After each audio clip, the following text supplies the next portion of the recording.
কবি বকুল রাজবংশীর সোনার বিল। আকাশটা আজ খুব সুন্দর, অনেক নীল। দূর আকাশে ডানা মেলে উড়িতেছে চিল। হাবিল ভুইয়ার ডাঙায় হিজল গাছের ডালে, বিলের মধ্যে সর্ষে খেতে ধান ক্ষেতের আইলে এক পায়ে দাঁড়িয়ে আছে সারি সারি শুভ্র পলাকা, মাছরাঙা, বালিহাঁস, পানকৌড়ি আর কানি বক। আহা, কি অপরূপ সুন্দর আমাদের এই চক! গোধূলির লগ্নে দাঁড়িয়ে তোমায় চেয়ে দেখি অপলক। এখানে মাটি ও মানুষের সঙ্গে অনেক মিল। অপরূপ সুন্দর আমাদের এই সোনার বিল।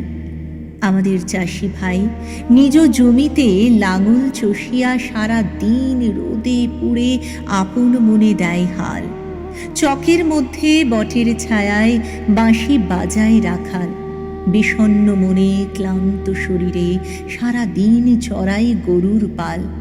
আষাঢ়ের বাদলে নদীর জল প্লাবিত হয় বিলে। কলমি ডোলার পাশে রাজহংস পাতিহাঁস দলে দলে রাঙা পায়ে সাঁতার কেটে সারা দিন আপন মনে খেলে। বর্ষাকালে সোনার বিলে শাপলা শালুক ফোটে। ভোর বিহানে কলমি শাক তুলিতে করিম চাচাই ছুটে। আশ্বিনের শিশিরগুলো সোনার বিলে ধানের শীষে কাশফুল, কচুরিপানা, দুর্ভা ঘাসে টলমল করে ভাসে। পূর্ণিমা রাতে চাঁদের জ্যোৎস্নায় মগ্ন হয়ে উল্লাসে হাসে। অগ্রহায়ণে সোনার বিলে আমন ধান মৌ মৌ করে। মনের আনন্দে কৃষক ভাই কেটে তুলে নেয় ঘরে। সোনার বিলের সাথে মোদের ছোট্ট একটা বসত ভিটা। নবান্নে নতুন ধানে প্রতিটি ঘরে ঘরে তৈরি হয় পিঠা। শীতের দিনে সোনার বিলে হাঁটু জলে কাদায় নেমে গৃহস্থ ভাই বড় ধান লাগায় ভাটিয়ালি গান গেয়ে। ফাল্গুনে সোনার বিলের দিগন্ত জুড়ে হলুদ সর্ষে ফুল।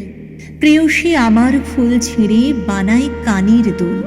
চৈত্র দিনে সোনার বিলের মাটি শুকিয়ে চৌচির। পরন্ত বিকেলে শালুক কুড়াতে সকলে করে ভিড়।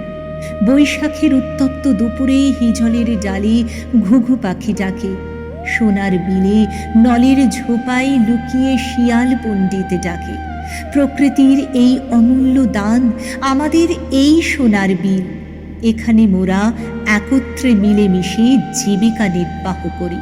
সুখে দুঃখে পাশাপাশি থাকি, রয়েছে মোদের অনেক মিল। অধম কবি বকুল বলে সোনার বিলে সোনালি ফসল ফলে। মেহনতি মানুষের রোদে পুরা শরীরের ঘামে ভেজা জল। কখনো প্রাকৃতিক বিপর্যয়ে কষ্টসাধ্য ফসল যায় বিফলে।